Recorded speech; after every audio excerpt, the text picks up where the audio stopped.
So, this second part of the presentation of today is again about the antioxidant pyramid and oxidative stress as such, but I will focus very much in my presentation on the role of trace minerals and specifically selenium.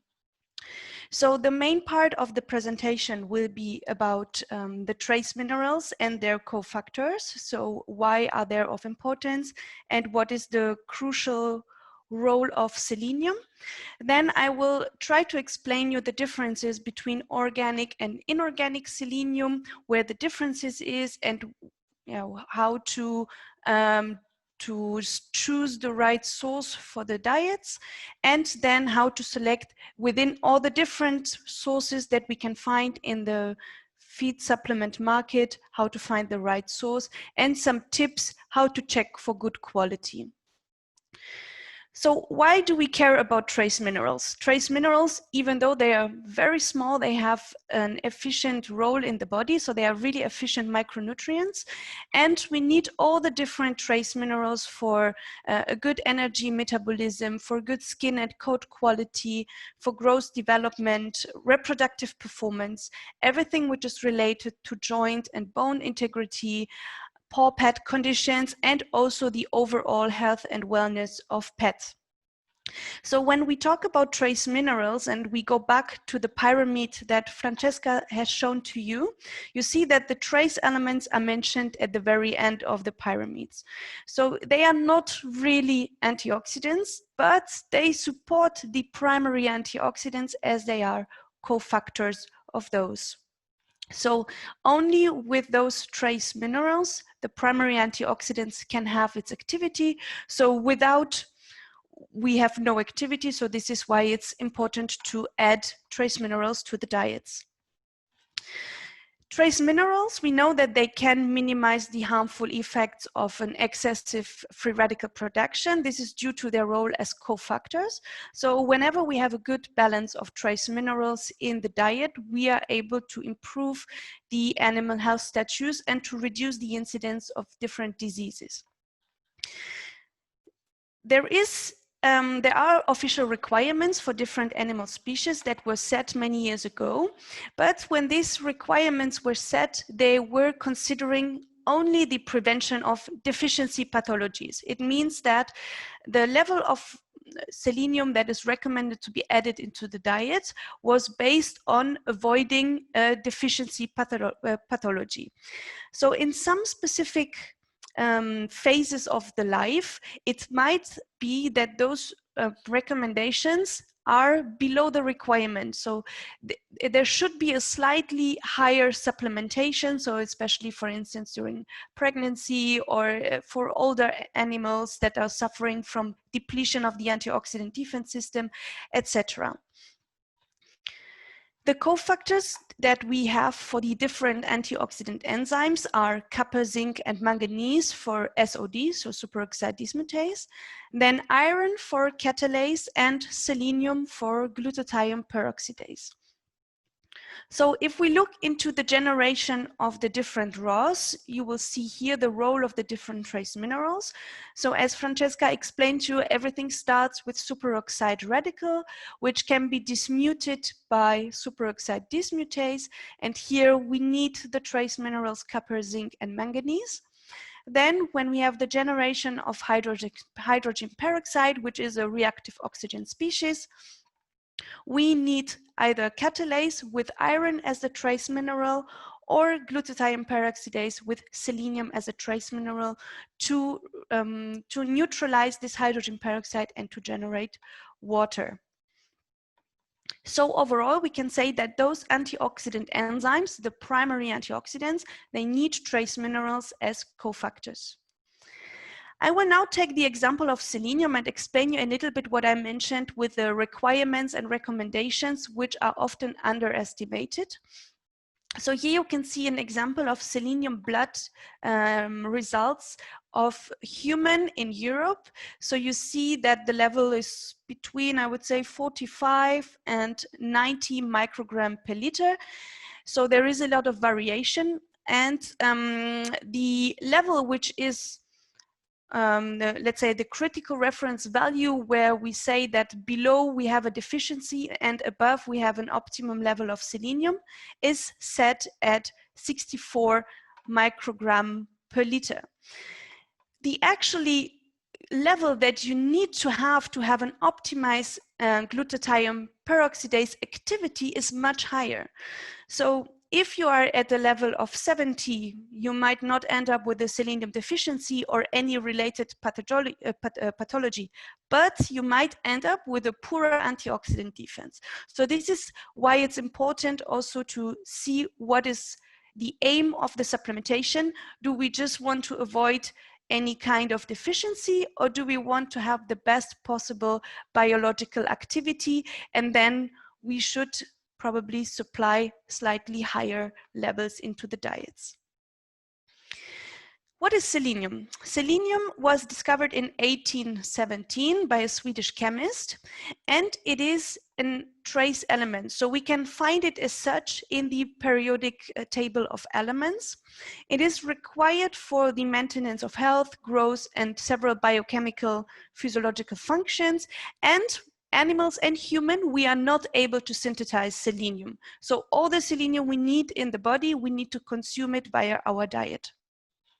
So looking into the location of selenium in the periodic table of elements, you see that selenium is right below sulfur, and this explains also why sulfur and selenium have very similar chemical properties. So selenium is also not a metal.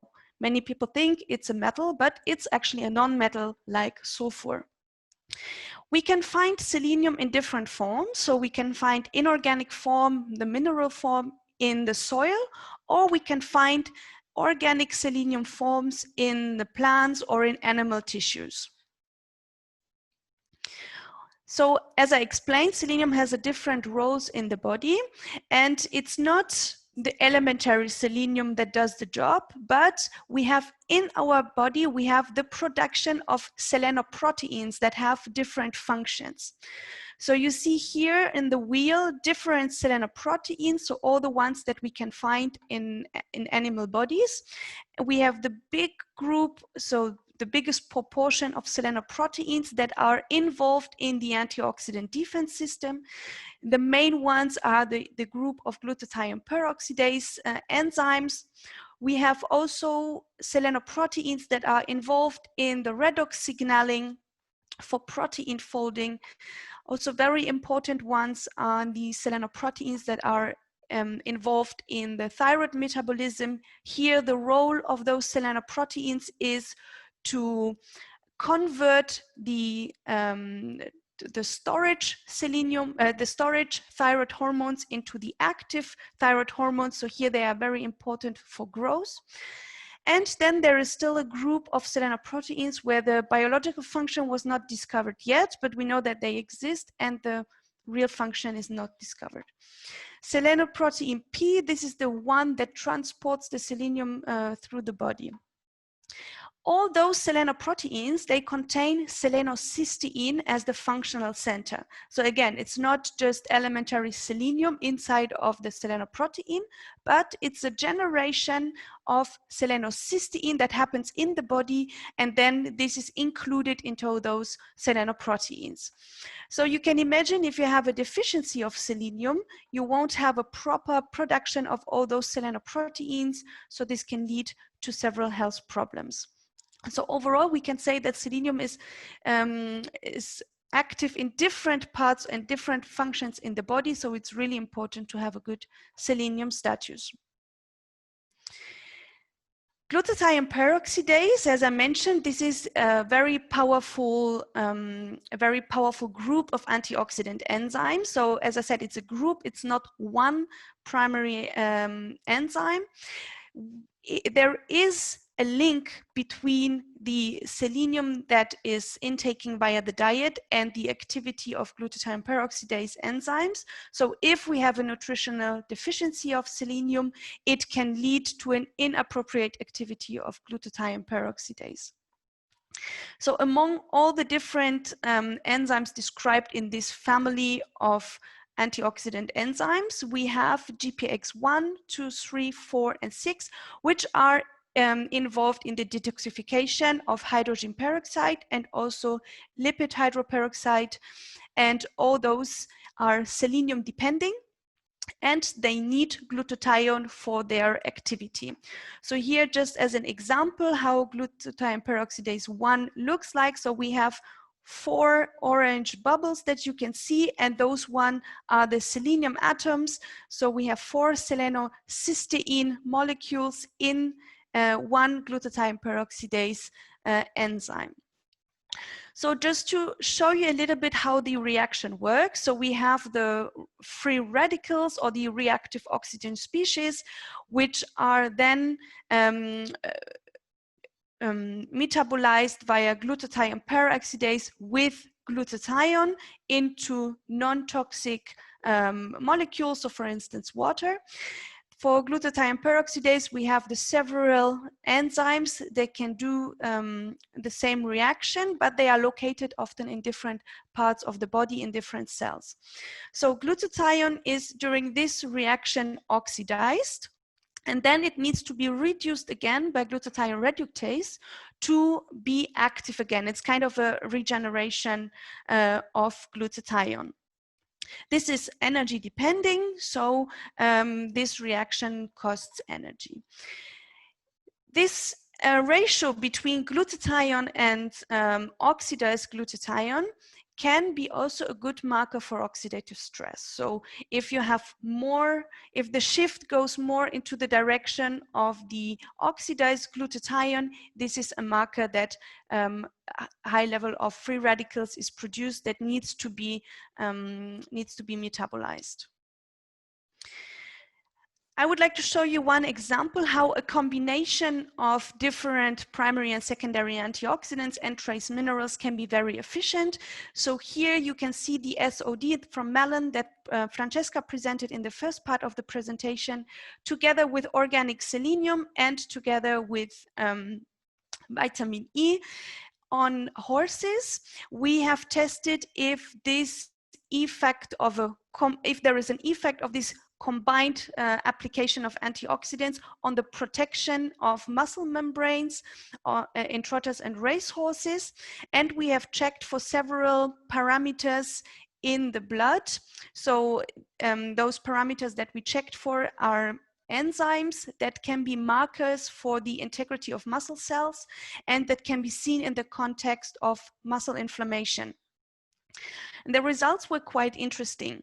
So what you see on the left side of each chart in gray, this was the value that was measured before the antioxidant supplementation started. So in red, you see all those horses that were having an acute muscle inflammation, a myositis, and they were resting. So they were not working anymore. So what you can see is that in black, the line explains the critical reference value. So we say that everything below is considered to be a good value for CPK or AST, and everything above is considered to be critical to develop a muscle inflammation. So here you see that already after 1 week of supplementation, those markers decreased to a level which is considered to be okay for CPK, and also for AST it took a little bit longer, but after 4 weeks this level was reached where we say that there is no acute inflammation going on anymore. In orange, you see the horses that had initially already a high value of CPK or AST, but they were not considered to have a direct muscle inflammation, but they were at risk. So you see that the level was also much higher than the recommended reference values, but not high enough to really develop an acute muscle inflammation. So here we see that again, after 1 week or after 2 weeks of supplementation, the level of those markers was reduced, so below the critical reference value.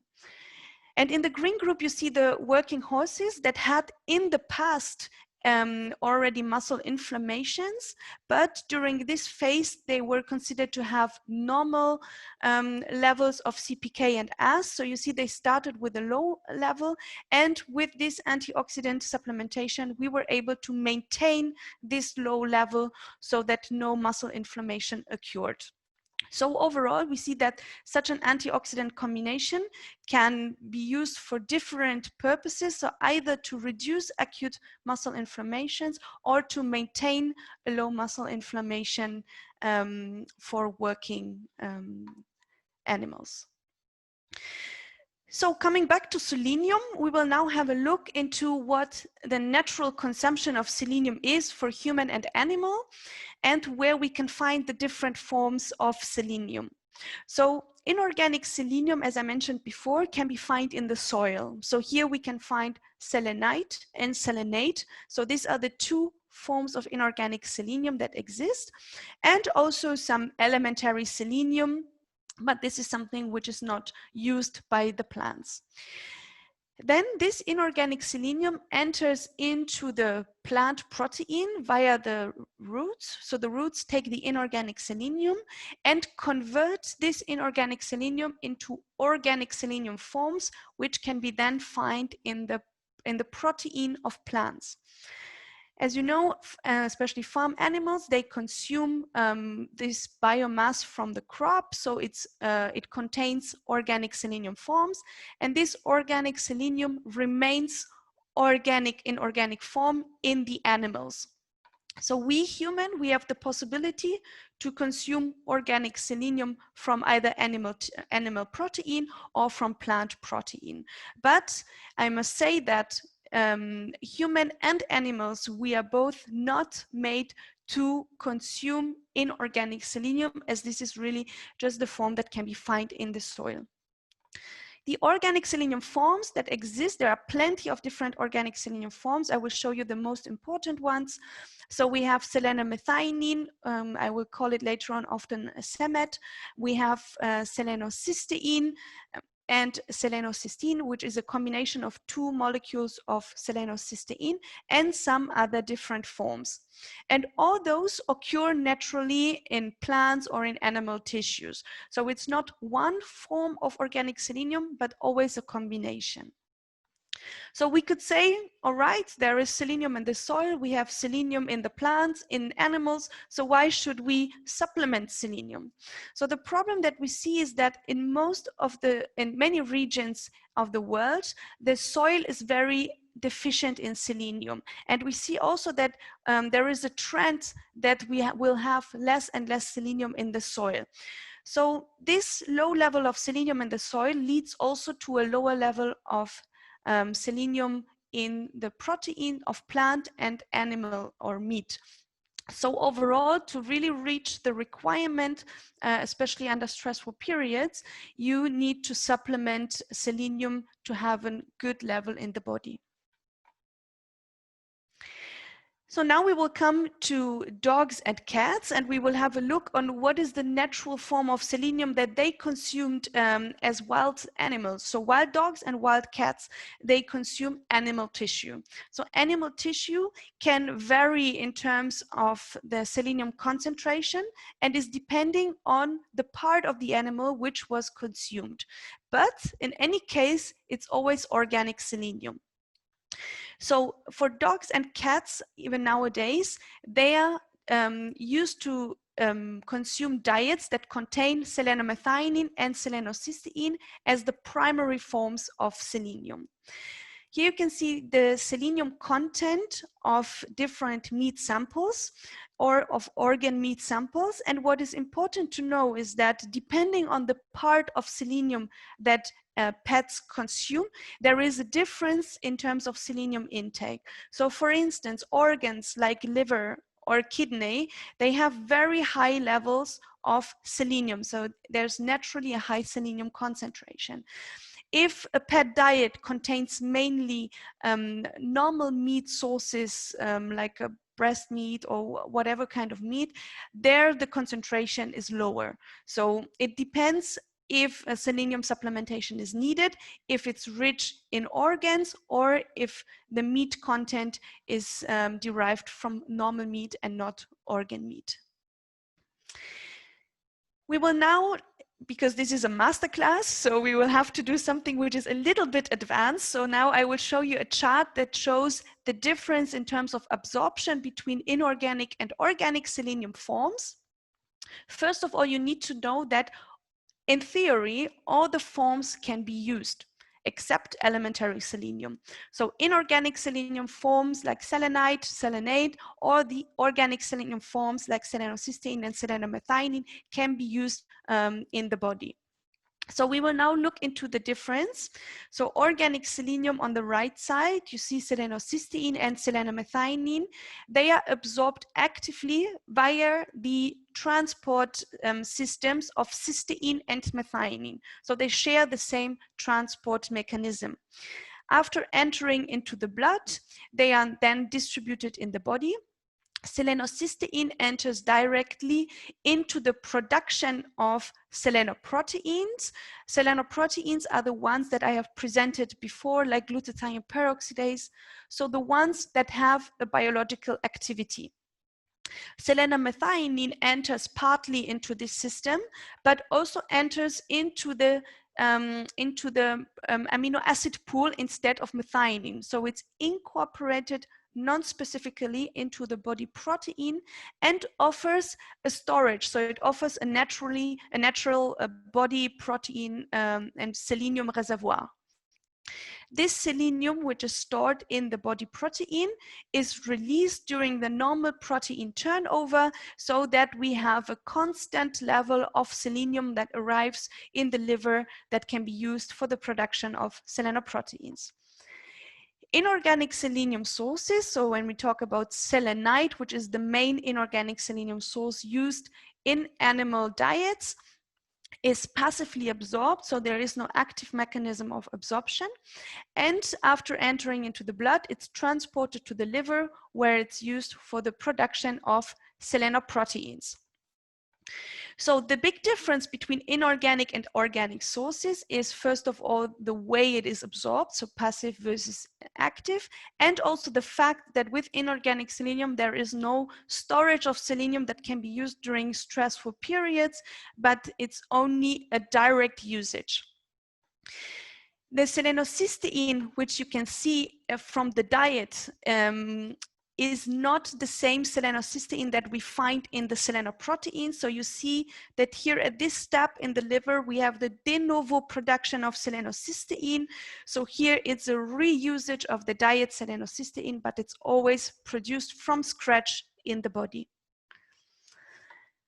Before we continue, we will do a poll question now. I would like to have an information from you to see what today is used mainly in pet food, if you are using more an inorganic source or more an organic source, just to see how the trends are and yeah, to see your overall tendency.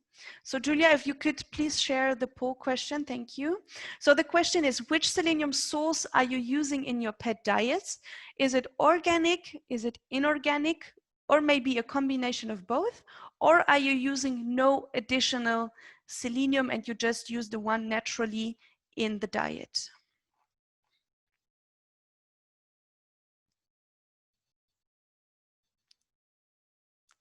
So as we mentioned before, you don't need to answer. So if you feel it's something that you do not want to reply on, no problem. But of course, I'm happy if we get a little bit of feedback. Okay, so we see it's a very nice information. So we see it's very balanced. So we have a lot of organic selenium that is used. We also have inorganic. And I think today what is very clear is that only in a few diets, there is no additional selenium used, and often it's the combination of both. Okay, thank you very much, Julia. If you could close the poll, thank you. So when we now look into selenium in animal nutrition, we first need to understand that if we consume too much selenium, it's toxic. So it's really one of those micronutrients where we need to find a good balance between the best biological activity and not ending in a toxicity. Especially toxic are those inorganic selenium forms. So here, for instance, selenite, and this is also why they are very strictly regulated in animal nutrition. So we have the maximum of 0.5 ppm, which the feed can contain in terms of selenium contribution. It includes already the selenium from the raw material. If any additional selenium is supplied, it has to go through premixes, as all those supplements are highly concentrated. And there is also a maximum of organic selenium that can be used in the diets, which is in Europe 0.2 ppm, but in some other parts of the world, it's 0.3 ppm. So still the main selenium source used today is sodium selenite or selenate, so the inorganic selenium forms, but not everyone knows that they are not only considered to be antioxidants, but they also have a pro-oxidant activity. The safety ratio is quite low. So when you see the safety ratio of 1 to 2.3, it means that if the requirement is 1 and you add 2 or 3 times more sodium selenite, you can have first incidences of toxicity, like some nervous symptoms, some difficulties to breathe. And also what is important is that those inorganic selenium forms, they are extremely high concentrated. They are also toxic for human. So especially when we talk about worker safety and premix plants, when you inhale the dust of sodium selenite, it's extremely toxic. And this is also the reason why in Japan, for instance, selenite has been completely banned. They are only allowed to use organic selenium forms.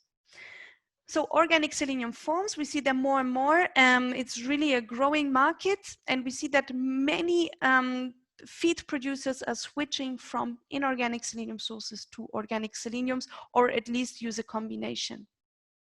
The commercially available organic selenium sources that we have is either selenium-enriched yeast or synthetic organic selenium sources.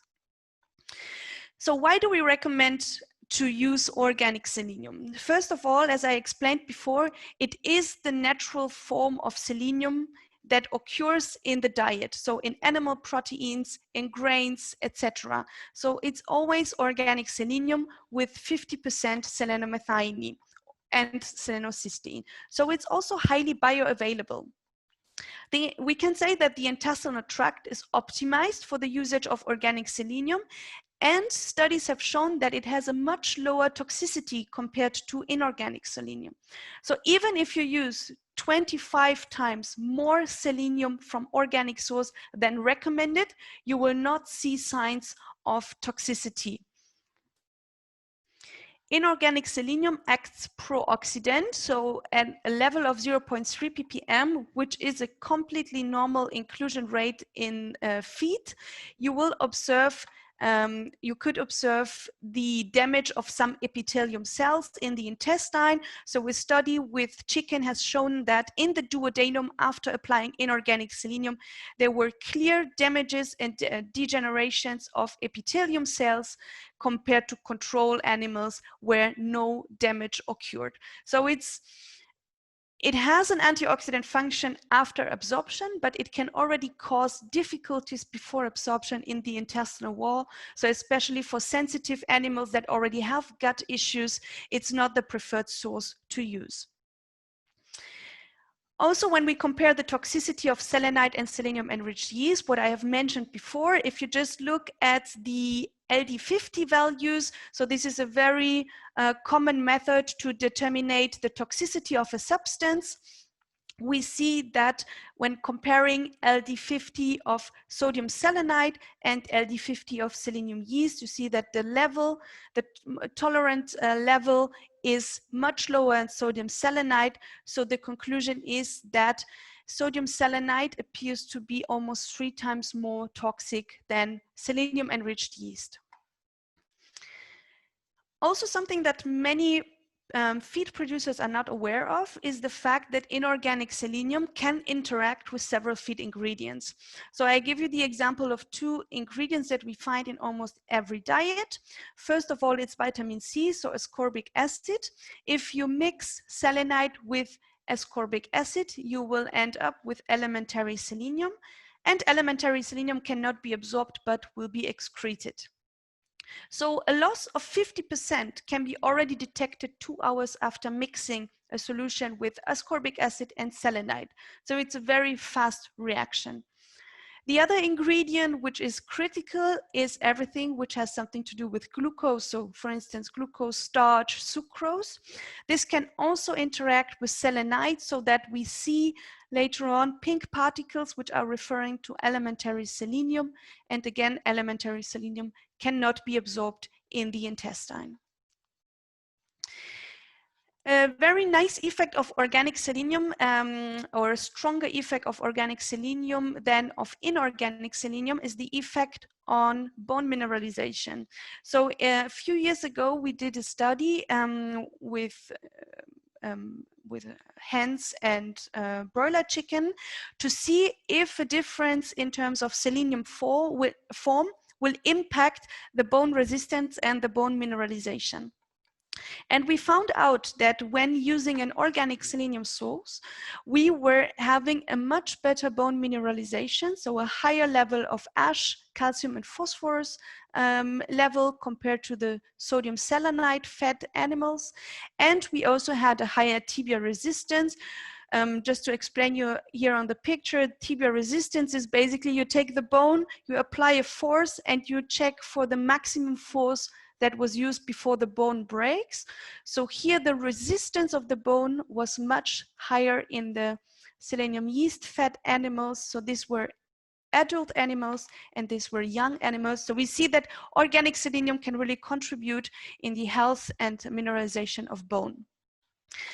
Because I think this is also an important part for pets, I would like to explain you a little bit the context and the role of selenium in bone health. It's again the role of the antioxidant. So glutathione peroxidase is strongly involved in the production of bone material, so bone cells. It's active in the osteoblasts. The osteoblasts are the cells that are building bone material. And the higher the activity of glutathione peroxidase in those osteoblasts, the better is also the strength of the bones.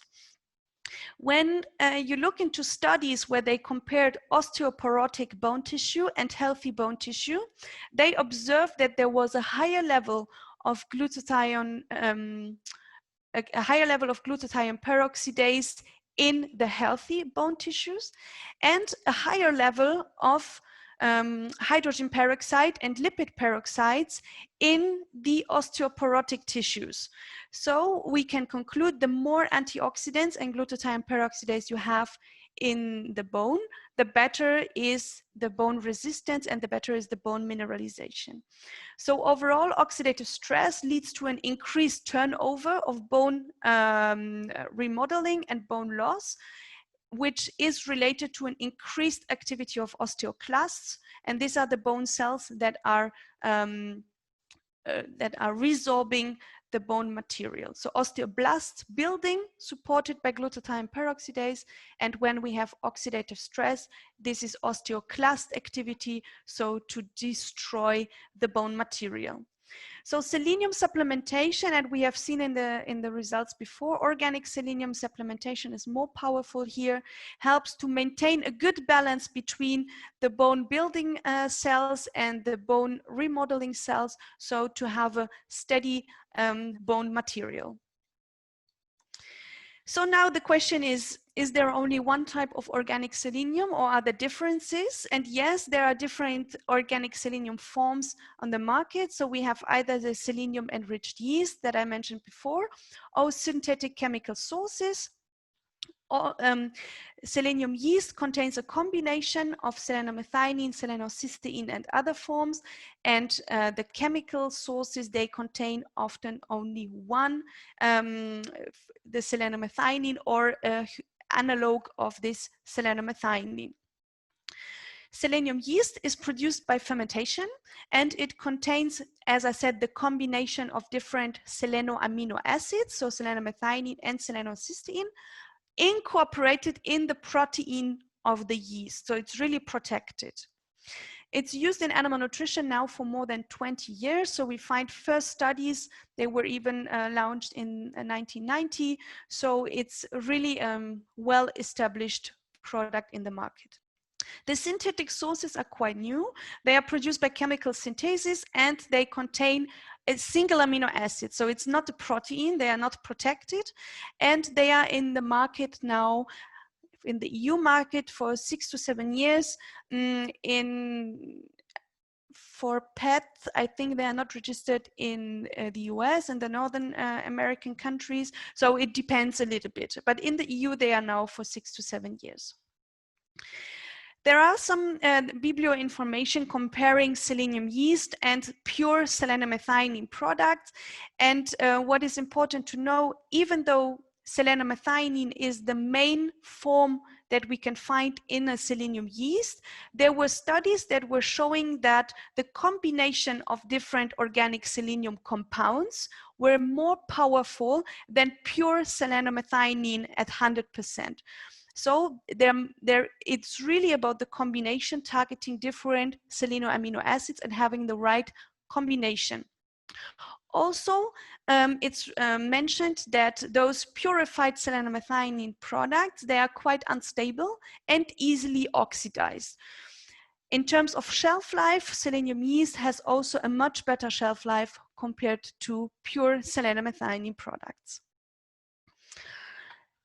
What is important when looking into the world of selenium yeasts, because there is not only one selenium yeast product. First of all, to really have a product which has a consistent quality, you need to rely on reliable and reputable manufacturers, because you can have a big variation in terms of organic selenium compounds. So if you want to have a steady state and a very consistent product, you need to check the source that you are using.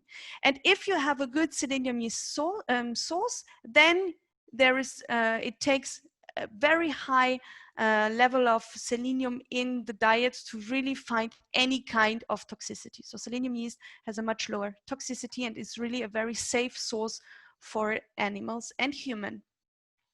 So selenium-enriched yeast, they are the ones that we find in the market. So now, especially in the EU market, they are following a very similar specification.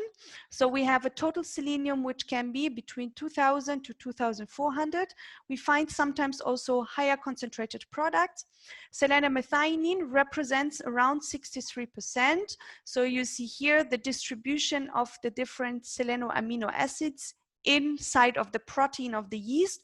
So we have 63% selenium-methionine, around 17% selenocysteine, and 20% other organic seleno compounds that cannot be as such measured or quantified in the yeast today.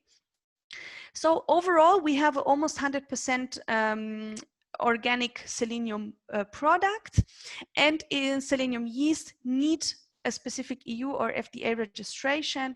So not all the products can be as such used. They need to have a specific registration. How is selenium yeast produced? Just a very quick overview. What is done is basically that we are copying what is happening in the nature. So when the plants take inorganic selenium from the soil and convert it into organic selenium. So this is exactly what is also happening in a yeast fermentation. We include inorganic selenium, and the yeast takes this inorganic selenium and converts it into organic selenium forms, so that we find inside of the protein of the yeast selenium-methionine, selenocysteine, so all the amino acids related to selenium. I will now go a bit more into details of the selenium production process, because there are some tricky phases where you can have phases where the production is not optimized, or where you can improve the fermentation. So first of all, what is very important is to use a specific strain. So not every yeast strain can tolerate a high level of selenium. So you need to have a specific selenium tolerant strain. Then you have some preparation in the laboratory for an inoculum, and then you go to the industrial fermentation. Here, the most important and critical factor is the time. You need to give enough time to the fermentation to really incorporate all the inorganic selenium and to convert it into organic selenium forms. Then another critical step is the centrifugation and the washing. So as you know, during fermentation of yeast, often molasses are used. Molasses are dark brown syrup. So if you do high in sugars, if you do not remove all those ingredients from the yeast cream, you might end up with some interactions during the drying process. So some interaction between sugar and protein, leading to a degradation of the protein digestibility. So washing is important also to remove all the remaining inorganic selenium. Pasteurization is meaning that we are inactivating the yeast because we want to use the protein, so we cannot use an active live yeast cell. And then we have the drying step and the analysis. Drying is also critical. If you use extremely high temperatures to speed up the process, you might overburn the protein, and this can lead to a degradation in protein digestibility. Analysis is very important to check if there was any problem during the fermentation. So here it's important to check for the total selenium concentration and the selenium-methionine concentration. It helps to see if the fermentation went well or if there was any hidden problem that leads to a lower concentration. If you do this analysis, you are able to check the consistency of your fermentation. So here, just to give an example of a high quality selenium yeast product, you see that the total selenium is at between 2000 and 2400 ppm, and the average level of selenium-methionine is around 1376, which represents 64% selenium coming from selenium-methionine. So there is always a little bit of variation. It's normal. It's already due to the method of analysis, which is not, which has a deviation of around 10%. But overall, this is considered to be a very consistent product. So if you have a selenium yeast that you are using, one tip for me would be to check the COA. If selenium-methionine and total selenium results are included, if yes, you can be sure that there is a quality control going on and that you get a good quality product. So some other tips how to identify a good selenium-enriched yeast. So something very visible is the color. So if you have a selenium yeast product that you use which is dark brown, you can conclude that there was not there was maybe any kind of overburning, or that there was not a good washing process. So a light brown color represents a good selenium yeast product. Certificate of analysis is important just to see if the supplier is checking for the quality, so and controlling what is going on in the fermentation. So normally this should be given to every customer, this kind of certificate of analysis, to demonstrate the quality of each batch. And something which is maybe nowadays more important than in the past is the security of supply. So we had seen during the COVID problems in the recent past that some suppliers had difficulties to supply selenium yeast as they were producing only in one production plant. So if you have a supplier producing selenium yeast in different plants under standardized circumstances, then conditions, you can have a higher security of supply. So just to summarize the difference between the different selenium sources that we have in the market, so selenium yeast versus pure selenomethionine versus selenite, and some help for you to choose the right one for you.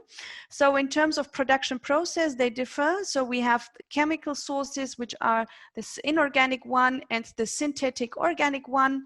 Selenium yeast is produced by fermentation. In terms of identity, so sodium selenite is inorganic, it's a mineral source, and then we have selenomethionine, which is a pure amino acid, or its analog and organic, or selenium yeast, which follows more the natural profile of organic selenium species. In terms of stability, we see that I have explained that selenite interacts with plenty of ingredients that we see naturally in the diet. For pure selenomethionine products, EFSA did not really conclude on the stability, so there were some difficulties with premix stability or during storage, so it's not clearly demonstrated that it's fully stable, while selenium yeast is considered to be 100% stable. Bioavailability is higher in organic forms than in inorganic forms. We have a difference in absorption. And in terms of safety, so selenite appears to be faster toxic than the organic selenium forms. In terms of antioxidant or pro-oxidant, we have to say that selenite is both. So it has also a pro-oxidant activity, while the organic forms are pure antioxidants. And in terms of consistency, it's high for selenite and pure products. For selenium yeast, it really depends on the manufacturer. So if you have a manufacturer checking for the quality, then you can have a good consistency batch to batch. If it's a supplier not checking for the fermentation quality and checking the levels on after the fermentation, you might have some lower or higher values of organic selenium in the yeast. So just to wrap up my presentation of today, so some take-home messages for you. First of all, we have seen in the wheel that selenium is really essential and a trace mineral involved in so many metabolic functions. So I know today we're talking about pets, but I can just tell you, from human to human, please also check your selenium level. We are often not checking if we are eating enough selenium. So it's also important for us to have a good selenium level to really have a good activity of all those selenoproteins. So it's not a very expensive analysis. It can be done in the blood serum without any problem. And if needed, you can supplement it. Naturally, dogs and cats, they consume selenium in its organic form, which contains selenomethionine, selenocysteine. Mineral selenium is still the main selenium source used today in commercial pet diets. However, it acts pro-oxidant, and especially for gut-sensitive animals, it can be problematic. And also it can interact with several feed components. Selenium yeast offers a good range of different selenium compounds that we can also find in the nature, but it's important to check for good quality selenium yeast and to see if the quality is also consistent. So it should be produced under controlled conditions to achieve a high quality. And so the best possibility for you to check is to ask for the certificate of analysis. So this is it from my side. I thank you very much. If you want to have any further details, please feel free to contact me directly via email if you want to have further information.